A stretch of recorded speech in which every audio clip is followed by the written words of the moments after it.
ലക്ഷ്യബോധമില്ലാത്ത സകല പുരുഷന്മാരോടും ഉമ്മമാരോടും ഞാൻ പറയുന്നു, സകല ഉമ്മമാരും പെൺകുട്ടികൾക്ക് സപ്പോർട്ടാണ് ഈ വിഷയത്തിൽ.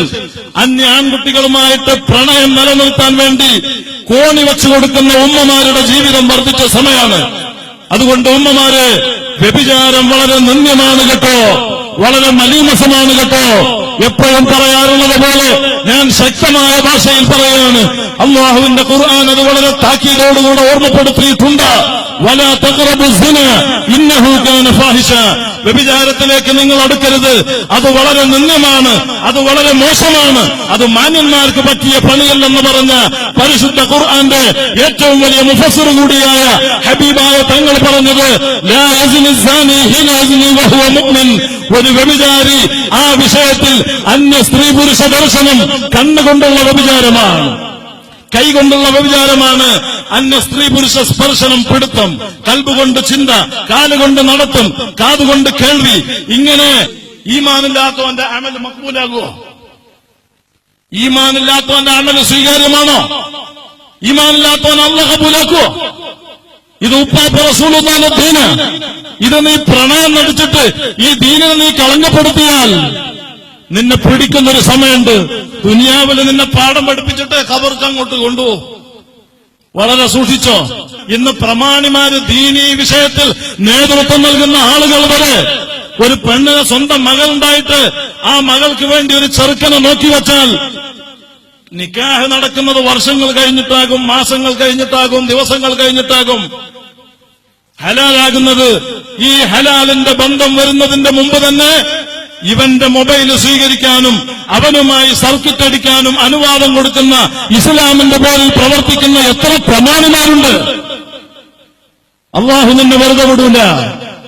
ഇന്ന് മൊബൈല് കൊടുത്തിട്ടാ ഇന്നത്തെ ചടങ്ങ് നടക്കൽ. മൈലാഞ്ചി കല്യാണം എന്ന പേരിൽ, കല്യാണത്തിന്റെ പേരിൽ എന്തൊക്കെ പേക്കൂത്തുകളാണ് സമൂഹത്തിൽ നടന്നുകൊണ്ടിരിക്കുന്നത്.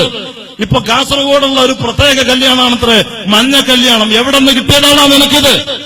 അള്ളാന്റെ ദീനിനെ നീ കളങ്കപ്പെടുത്തിയാൽ എത്രയോ വലിയ വലിയ മാരകമായ രോഗങ്ങളെ കൊണ്ട് ക്യാൻസർ പിടിപെട്ട ഒരു ചെറുപ്പക്കാരൻ സ്വകാര്യ വയത്തിൽ ക്യാൻസർ പിടിപെട്ട് എന്റെ മുമ്പിൽ വന്നു. കണ്ണിൽ നിന്ന് കണ്ണുനീരൊഴുകിയിട്ട് വറക്കുന്ന ചുണ്ടുകളോട്, വിതുമ്പുന്ന ഹൃദയത്തോട് ആ ചെറുപ്പക്കാരൻ എന്നോട് പറഞ്ഞു, വർഷങ്ങളായി എനിക്ക് രോഗം പിടിപെട്ടിട്ട് എന്റെ കുടുംബം മുഴുവനും എനിക്ക് വേണ്ടി ഉറക്കൊഴിഞ്ഞു മടുത്തു. എന്റെ ഉമ്മ നന്നായിട്ട് പരിചരിക്കലുണ്ട്, പക്ഷേ അവരുടെ വേദന ഞാൻ കണ്ടറിയാണ്. അവരുടെ വേദനയും വിഷമവും എനിക്ക് സഹിക്കാൻ കഴിയുന്നില്ല. എന്റെ ശരീരത്തിന്റെ വേദന അതിലും കഠിനമാണ്.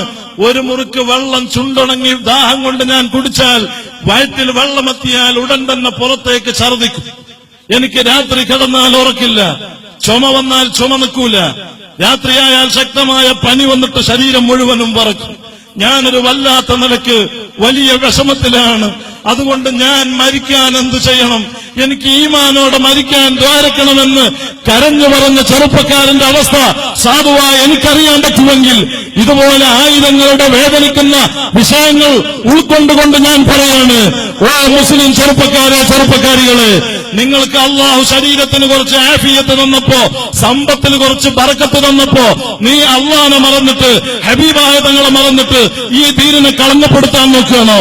ആ ദീനിനെ നിന്റെ മകളെ കൊണ്ടോ നിന്റെ മകനെ കൊണ്ടോ നിന്നെ കൊണ്ടോ നീ വ്യഭിചാര വിഷയം, നീ ഹറാമിന്റെ സ്നേഹം, നീ വാട്സപ്പിന്റെ ദുരുപയോഗം, നീ ചാറ്റിങ്ങിന്റെ ദുരുപയോഗം നടത്തിയിട്ട് ഈ ദീന് കൊണ്ട് നീ കളിച്ചാൽ ആഖിറത്തെ കുറിച്ച് നീ ചിന്തിക്കണം. ഖബറിനെ കുറിച്ച് നിനക്ക് ബോധം വേണം. അല്ലാഹ് സഹായത്തിന് ചുമതലപ്പെടുത്തിയ നേതാവ് റഹ്മത്തുൽ ലിൽ ആലമീൻ സയ്യിദുനാ മുഹമ്മദുർ റസൂലുള്ളാഹി, ആ നേതാവുമായിട്ട് ബന്ധം സ്ഥാപിക്കാൻ, സ്നേഹം നിലനിർത്താൻ, ആ നേതാവിനെ കൊണ്ട് ദുനിയാവും ആഖിറവും രക്ഷപ്പെടാൻ ഈ പരിശുദ്ധമായ സലാത്ത് മജ്ലിസിൽ എത്തിപ്പെട്ട സകല മുസ്ലിം സഹോദര സഹോദരിമാരോട് ഞാൻ പറയുന്നു, നിങ്ങൾ ഹറാമിന്റെ ബന്ധം സ്റ്റോപ്പ് ചെയ്യണം.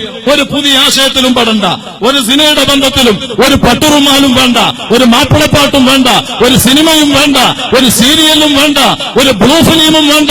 ഒരു ഹറാമിന്റെ ചലനങ്ങളും ഒരു ഹറാമിന്റെ ചിന്തയും ഒരു ഹറാമിന്റെ ജീവിത രീതിയും നമ്മുടെ ജീവിതത്തിൽ ഇനി ഉണ്ടാകൂല എന്ന് ഖൽബിൽ അസ്മ ചെയ്യാനുള്ള വേദിയാണ് ബായാറ് സലാത്ത്. ഇവിടെ കുറെ പാട്ടുപാടി രസിപ്പിക്കാനല്ല, ഈ മുസ്ലിം ഉമ്മത്തിനെ നന്നാക്കാനുള്ള മജ്ലിസാണ്.